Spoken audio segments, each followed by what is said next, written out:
Hi, Christian. Nice Hello. having you here. Thank you. Before we jump into our main topic, I would like to ask you just to tell briefly about yourself, what you do at Busch PROtective, what is your professional background. I know you, but our audience doesn't know us. So my name is Christian Jährling. I'm the channel manager for fire and emergency services at Busch PROtective. So I cover most of the non-ballistic products. And my background is in fire engineering, fire and emergency management. And so I've been in this field for multiple years, over 30 years pretty much now, that I've been dealing with this. So that's kind of my background. That's where I come from. Yeah. So you're the right person I should talk to about how climate is changing, also the requirements in terms of gear or protection gear for firefighting. I think that if you look, there's been many reports published out there, and if you look at the trend, I think, there are the doubters out there, but if you look at the trend of natural disasters and incidents related to the changing climate, I think it's quite evident that that's increasing, yeah. And it changes also like the life of firefighters, no? So like, I don't know, percentage-wise, well, how I think that changed.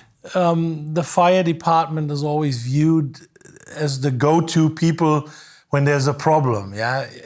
Even though in the name it says fire, you will clearly find out today that in most instances, if I say they put out fires, that's maybe 10% of the job, and in some cases it might even be less. Yeah, in general, I think in terms of buildings, obviously in the last years, in Central Europe or in Northern Europe, we didn't have to deal with wildland fires or forest fires. That was more of a thing we used to watch on TV in the US or in Southern Europe, Spain, Portugal, Greece, Italy.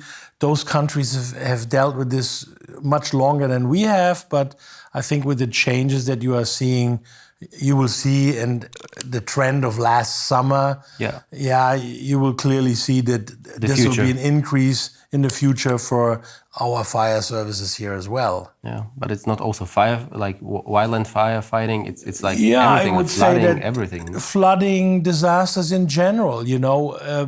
Obviously flooding and water is a big problem as part of climate change. And that's seen, I think, all over the world, as a result, either from climate change or even increase in storms, hurricanes, typhoons, all these type of weather events bring water with them, and also many times flooding as a result and other problems.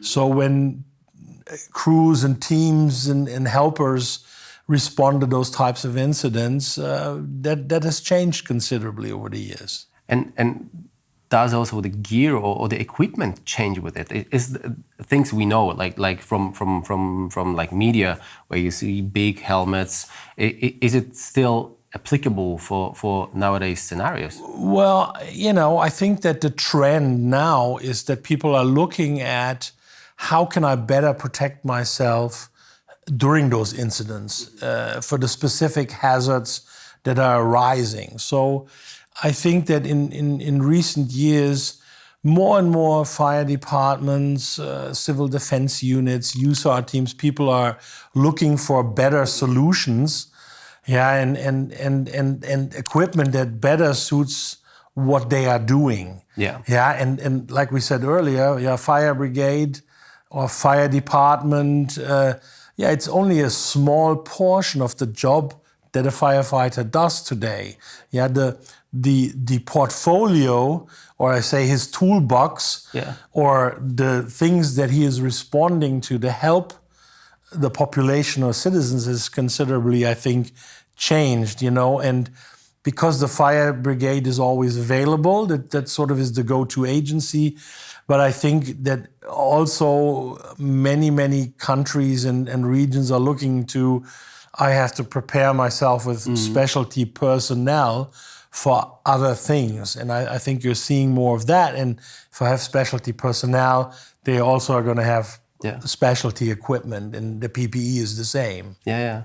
So our main focus is, of course, helmets. So in terms of helmets, in general, what would you say are the key factors, key characteristics for a helmet that matches the reality that we are seeing now? Well, I think that we talked about the wide variety. So being able to use one helmet, for a wide variety of tasks and applications is something that is desirable. Yeah, people are doing multiple tasks. Yeah, they're doing high-angle rescue, low-angle rescue, water rescue, swift water rescue, wildland firefighting. They're going to do urban search and rescue if there's an earthquake.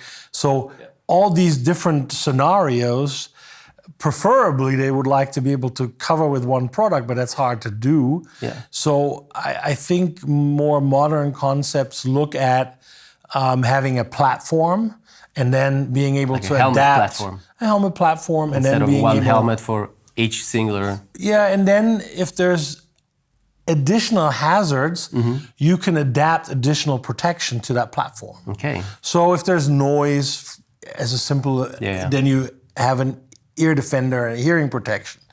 If there's a risk of, say, something coming into your face, you need to protect your face with a visor.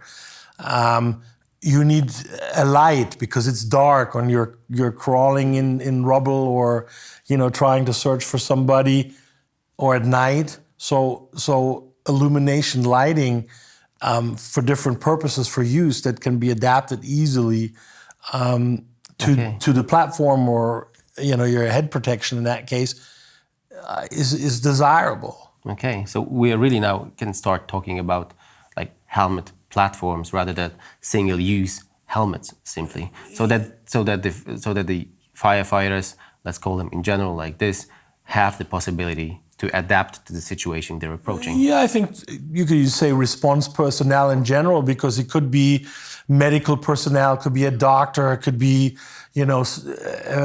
civil defense units. There's, in different countries call it different things, but in the end, there's somebody that's responding to an emergency, and they're looking to protect themselves, depending on what the incident is. Okay. So that's really what we would look at.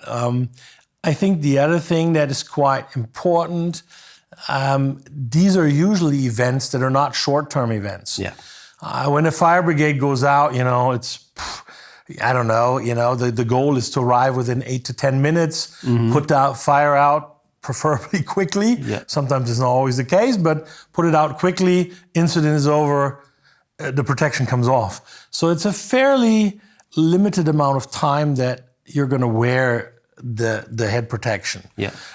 Whereas in these cases, in case of a natural disaster, the teams are going to go out. In some cases, the teams are flown to a foreign country. They go out of the airplane and then they go into the affected area, and they could be there for a prolonged time. Yeah. And that's where I think weight, comfort, adjustability, also the adaptability, not always having to have the full protection in one, can be beneficial, because in some instances on the way in, you might only need the carrier platform, as we call it, or the platform, and not everything on the head protection. I understand.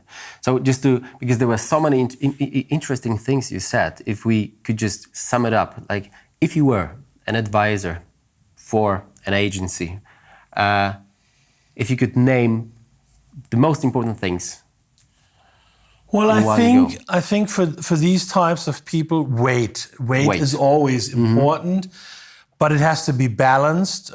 You also have to look at the weight in comparison to the protection. Yeah. I can make some super light things, but they might not protect against all the hazards. Yeah. So here we also have to meet some standards, but weight plays a role, there's no question. And also really if you look at the contour, in many cases, these people have to crawl into small, confined spaces. So the lower the profile and the contour of the helmet, the more advantageous it is. Yeah.